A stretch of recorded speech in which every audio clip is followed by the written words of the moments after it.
আর এই রায়ে বাংলাদেশে তাওহিদি জনতা মেনে নিতে পারে নাই। তো এটা একবার জাজ্জল্যমানের তালিকা আমাদের কাছে আছে। এখন তালিকা নিয়ে একটি কথা এখানে এসছে, আমরা বারবার নিয়ে বিনিয়ে এসে কথা বলছি। তালিকা তো আসলে মাদ্রাসার শিক্ষকরা এই তালিকা তৈরি করবে না, এটা রাষ্ট্র তৈরি করবে। তার জীবনযাপন করতে হচ্ছে, এদের জন্য বারবার এরা ময়দানে নেমেছে, কিন্তু এখনো পর্যন্ত এই মামলায় তারা রায় পেয়েছে। এই 1550 এসআই এখনো নিয়োগ পায় নাই। তাহলে এদেশের জনগণ হতবুদ্ধ হয়ে আছে যে কারা দেশ চালাচ্ছে। দেশপ্রেমিক জনতারা থাকবে এবং পুলিশ প্রশাসনকে ঢালিয়ে সাজাতে হবে, এবং পুলিশের মধ্যে গাপটি বেড়ে যারা হত্যাকারী আছে এখনো চাকরিতে আছে। এই জন্য এই সরকারের উচিত ছিল প্রথম এসেই নতুন করে পুলিশ নেওয়া, অন্তত কমপক্ষে 50,000 থেকে 70,000 পুলিশ নেওয়া। মূলত আমি 2013 সনের 11ই ফেব্রুয়ারি শাহবাগের এই কার্যক্রমের বিরুদ্ধে তাওহিদি জনতা জামাত ইসলামী পিছনে থেকে বাইতুল মোকাররমের উত্তর গেটে যে সম্মেলন ডেকেছিল, সেটা ছিল ফেব্রুয়ারি মাসের 13 অথবা 15 তারিখে। আমি 11 তারিখে এই সম্মেলনকে বাস্তবায়ন করার জন্য আমাকে সহ এক দল আলেমদেরকে দায়িত্ব দেওয়া হয়। আমরা জানতাম যে শাপলা চত্বরের যে ঘটনা, এটা আরো পরে, শাহবাগের যে অবতরণ, যে অবস্থান, এটার পিছনে সবাই জানে যে ইন্ডিয়ার হাত ছিল। বাংলাদেশের শক্ত মজবুত যারা নেতৃত্ব দিতে পারে, দেশের স্বাধীনতা সার্বভৌমত্ব রক্ষা করতে পারে, তারা ছিল মতিউর রহমান নিজামী, আলী হাসান মুজাহিদ, সাইদি সাহেব সহ সালাউদ্দিন কাদের চৌধুরী। এই মানুষগুলোকে বেছে বেছে হত্যা করার জন্য একটা ক্যাঙ্গারু কোড করা হয়েছিল। যাই হোক, এইখানের এই জনমত তৈরি কেন প্রয়োজন হলো শাহবাগের এই চত্বরে হাজার হাজার মানুষ নামিয়ে?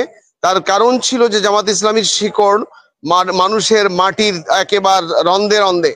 যদি এই নেতৃবৃন্দকে গ্রেফতার করার পরে এদেরকে অপ্রীতিকর কোনো জীবন মৃত্যুদণ্ডর কোনো রায় দেওয়া হয়, তাহলে লক্ষ লক্ষ মানুষ ময়দানে নেমে আসবে।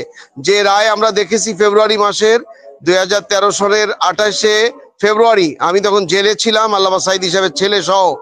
তো যাই হোক, আমি যে কথাটা বলতে চাচ্ছিলাম সেটা একটু বলতে হয় এই জন্য যে আমরা এই সম্মেলনকে, বাইতুল মোকাররমের এই সম্মেলনকে বাস্তবায়ন করার জন্য, সফল করার জন্য ফখরুল ইসলাম আলমগীর সাহেবের বাসায় যাই 11 তারিখ সকাল 8টা সাড়ে 8টার দিকে। সেখান থেকে আমি 9:30টার দিকে যখন বের হই, তখন আমাদের গাড়িটি কট করা হয় পুলিশ দিয়ে, পরে ডিবিতে নিয়ে যাওয়া হয় এবং আমাকে পূর্ববর্তী মামলায়, আমি এবং সাইদ হিসেবে ছেলে ছিল ওই গাড়িতে, তো ডিবিতে নিয়ে যাওয়া হয়। পরে মতিঝিলের 3টা মামলায় আমাদেরকে অ্যারেস্ট করা হয়। এরপরে আমাদেরকে 4 দিন রিমান্ডে রাখা হয় মতিঝিল থানায়। এবং আমরা কিন্তু এই বিষয়টি সম্পূর্ণ দিবালোকে এই কাজ করছিলাম গণতান্ত্রিক দেশে। যাই হোক, এখন বিষয়টি হলো যে সাইদি সাহেব সহ এই ব্যক্তিগুলোকে হত্যা করা হয়েছে। সেক্ষেত্রে বাংলাদেশে বিশেষ করে 28শে ফেব্রুয়ারি সাইদি সাহেবের যেদিন রায় হলো, মৃত্যুদণ্ড রায় আন্তর্জাতিক অপরাধ ট্রাইব্যুনালের নামে এই ক্যাঙ্গারু কোর্ট থেকে, তখন সারা বাংলাদেশে 247 জন লোক পুলিশের গুলিতে শাহাদাত বরণ করে। তার এই রায়ে বাংলাদেশে তাওহিদি জনতা মেনে নিতে পারে নাই। তো এটা একবার জাজ্জল্যমানের তালিকা আমাদের কাছে আছে। এখন তালিকা নিয়ে একটি কথা এখানে এসছে, আমরা বারবার নিয়ে বিনিয়ে এসে কথা বলছি। তালিকা তো আসলে মাদ্রাসার শিক্ষকরা এই তালিকা তৈরি করবে না, এটা রাষ্ট্র তৈরি করবে। এই তালিকা তৈরি করবে, ওই তালিকা তো তৈরি করবে। এই তালিকা তো দুইটি দরকার। আমরা জুলাই মাস থেকে অগস্ট মাসে হেফাজত ইসলামের তো একটা দায়িত্ব আছে যে তাদের সংগঠনের কে কে মারা গিয়েছে, রাষ্ট্রের দায়িত্ব আছে। আমি একটু বলি, বাংলাদেশের হাসিনা, আপনি আমার কথাটা নেন আগে। বাংলাদেশের যে মানুষগুলোকে হত্যা করা হয়েছে ভারতের সেবাদাস নামের ওই সরকারের সময়, এখন এই আন্দোলনের পর, বিপ্লবের পরে যে সরকার আসলো, সেই সরকারের এতগুলো মাস, প্রায় বছর কেটে আসতেছে, এই সময় এসে 2টি তালিকা জাতির কাছে পেশ করা তাদের ফরজ ছিল। একটি হলো হেফাজত ইসলামের এই হত্যার তালিকা, আর একটি হলো এই জুলাই বিপ্লবে যারা হত্যা হয়েছে তাদের কি তালিকা আমরা পেয়েছি? তাহলে কারা রাষ্ট্র চালাচ্ছে? এটা আমার প্রশ্ন জাতির কাছে, বিবেকের কাছে, জাতির বিবেকের কাছে, গোটা বিশ্ববাসীর কাছে। আমি আরো কিছু কথা বলতে চাই। সে কথাটি হলো, আমি একজন চিন্তাশীল মানুষ। অগস্ট মাসের 8 তারিখে সরকার গঠন হয়, তখন আমি ফিল করতেছিলাম যে সকল উপদেষ্টারা, এই উপদেষ্টা হচ্ছেন অন্তর্বর্তীকালীন সরকার, তাদেরকে জনগণ খুব আস্থার সাথে নিতে পারছিল না। তখন হাসান আরিফ সাহেব আমার খুব মহব্বতের মানুষ। আমি যখন জেলে গিয়েছিলাম, হাসান আরিফ সাহেব তখন আমার ফ্যামিলির খরচ পাঠিয়েছে আমার বাসায়, তার পিওকে দিয়ে। পিওর নাম ছিল নবিরুল ইসলাম।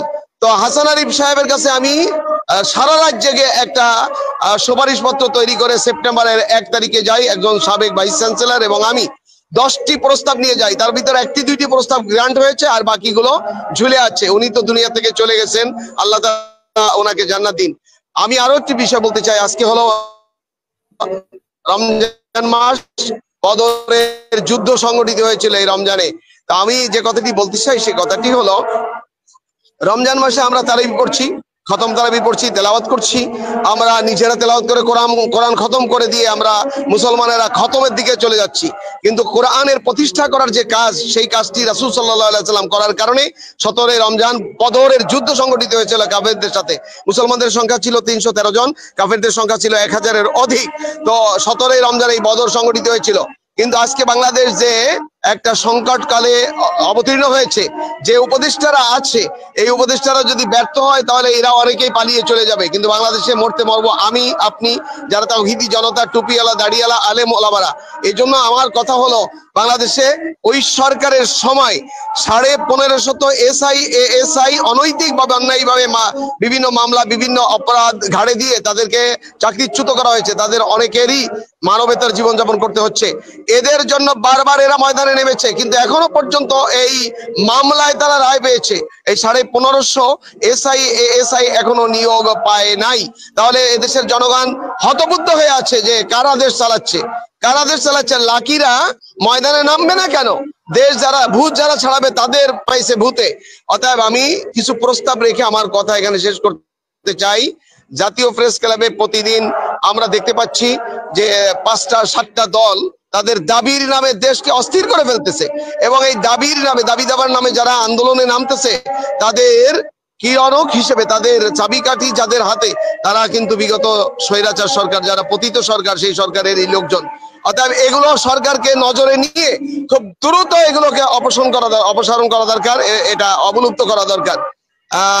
কেন গণজাগরণ মঞ্চ তৈরি হয়েছিল এটা তো আপনারা জানেন, যে শিবির জামাত যদি অবাধে ময়দানে নেমে যায় তাহলে লক্ষ লক্ষ লোক নেমে যাবে। এই জন্য তাদেরকে থ্রেট দেওয়ার জন্য, ভীত সন্ত্রস্ত করার জন্য, জনমত যাতে সরকারের ওই রায়ের পক্ষে আসে, এই জন্য তারা কোটি কোটি টাকা ব্যয় করে। ইমরান এই সরকার সহ, এদের নাম নিতে আমার ঘৃণা হয়। এরা দেশের জন্য ভাইরাস, এরা দেশের জন্য ক্যান্সার। এই আজকে এই যে মেয়েটার নাম, আমি এই মেয়েটার নাম উচ্চারণ করতে চাই না, এত ঘৃণিত এইটা মেয়ে। এবং তার বাবা উত্তরা 12 নম্বর সেক্টরে একটা জীর্ণশীর্ণ হোটেল চালায়। তার ভাই, ছোট ভাই, মুরগির দোকান আছে, মুরগির গোশত মুরগি বিক্রি করে। যাই হোক, তো এদেরকে গ্রেপ্তার অচিরেই করা উচিত, এবং এই গ্রেপ্তার অবশ্যই হতো যদি উপদেষ্টা পরিষদের মধ্যে শক্ত ব্যক্তিরা থাকতেন। আরে ভাই একটু সাইডে যান, আমি কথা বলছি। এটা একটা টক শো হচ্ছে, আমি মুসলমান হত্যার বিরুদ্ধে কথা বলছি। একটু থামেন, পরে কথা বলি। তো সে বিষয়টি আমাদের নজরে আনা দরকার। আর আমার শেষে কয়েকটি প্রস্তাব রয়েছে। সে প্রস্তাবগুলো হলো, আমরা যদি প্রশাসন, আইনকে আমরা যদি হাতে তুলে নিই তাহলে আমরা অপরাধী হব। এই জন্য এদেশের প্রশাসন, বিশেষ করে মহল্লায় মহল্লায় যে মসজিদগুলো আছে, পাড়ায় পাড়ায়, গ্রামে গ্রামে, এই মসজিদগুলোকে ইওনো অথবা ওসি তাদের নিয়ন্ত্রণে প্রতিরোধ কমিটি করতে হবে। ইমাম এবং মসজিদ কমিটির নিয়ন্ত্রণে প্রতিরোধ কমিটি করতে হবে। তা না হলে বাংলাদেশকে নিরাপত্তা দেওয়া এদেশের প্রশাসন, পুলিশ দিয়ে সম্ভব হবে বলে আমি বিশ্বাস করি না। এবং যেমন মুক্তিযোদ্ধা গঠন হয়েছিল, বাংলাদেশের জনগণ স্বাধীনতা, সার্বভৌমত্বকে রক্ষা করার জন্য মসজিদ ভিত্তিক ইওনোকে রেখে এবং ওসিকে রেখে এই করতে হবে, প্রতিরোধ কমিটি করতে হবে। এই কমিটিগুলো লক্ষ লক্ষ, 3.5 লক্ষ বা 3 লক্ষ মসজিদ আছে। 3 লক্ষ মসজিদে যদি 3 লক্ষ কমিটি হয় তাহলে প্রায় 1-1.5 কোটি এই মেম্বার তৈরি হবে। এখানে মুসল্লিরা থাকবে, এখানে দেশপ্রেমিক জনতারা থাকবে, এবং পুলিশ প্রশাসনকে ঢালিয়ে সাজাতে হবে। এবং পুলিশের মধ্যে গাপটি বেড়ে যারা হত্যাকারী আছে, এখনো চাকরিতে আছে। এই জন্য এই সরকারের উচিত ছিল প্রথম এসেই নতুন করে পুলিশ নেওয়া, অন্তত কমপক্ষে 50,000 থেকে 70,000 পুলিশ নেওয়া, অফিসার এবং সোলজার সহ, কনস্টেবল সহ। করে নাই।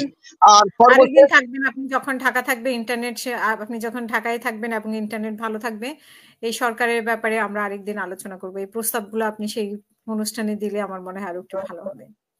আজকে আমরা এই আরেকটি বিষয় হলো, রাষ্ট্র যদি এভাবে অস্থির করতে থাকে, দ্রব্যমূল্য সহ এই আন্দোলনের নামে দাবি দেওয়ার নামে, তাহলে এই সরকার একসময় ব্যর্থতার দিকে পর্যবসিত হতে যাবে।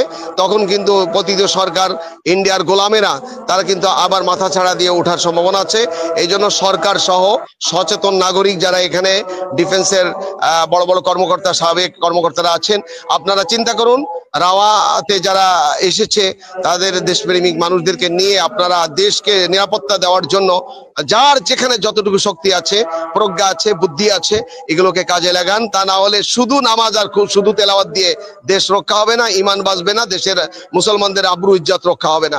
আল্লাহ তাআলা আমাদেরকে চেতনা জাগ্রত করার তৌফিক দান করুন। কোরআন নাজিলের মাসে কোরআনের আলোকে আমরা যেন আলোকিত হতে পারি। রাসূল এবং সাহাবা আজমাইনরা যেভাবে যুদ্ধের সম্মুখীন হয়েছিলেন দেশকে রক্ষা করার জন্য, ইসলামকে রক্ষা করার জন্য, আমরা আমাদের দেশকে রক্ষা করার জন্য সকলে মিলে, দেশপ্রেমিক জাতি ধর্ম বর্ণ নির্বিশেষে সকলে মিলে যেন প্রতিরোধ গড়ে তুলতে পারি, সেই তৌফিক আল্লাহ তাআলা আমাদের দান করুন। এবং আমাদের এই আলোচনা যারা শুনছেন, বিশেষ করে প্রশাসনে যারা আছেন, বিশেষ করে অন্তর্বর্তীকালীন সরকারে অ্যাডভাইজারি যারা আছেন, বিশেষ করে স্বরাষ্ট্র অ্যাডভাইজার মানে তারপরে আন্তর্জাতিক পর্যায়ের ব্যক্তিরা আছেন, তাদের এই দায়িত্ব পালন করা উচিত। অন্যথায় তারা একসময় আসামির কাঠগড়ায় দাঁড়াতে হবে। আল্লাহ তাআলা আমাদেরকে সেই চেতনা দান করুন। আসসালামু আলাইকুম ওয়া রাহমাতুল্লাহ।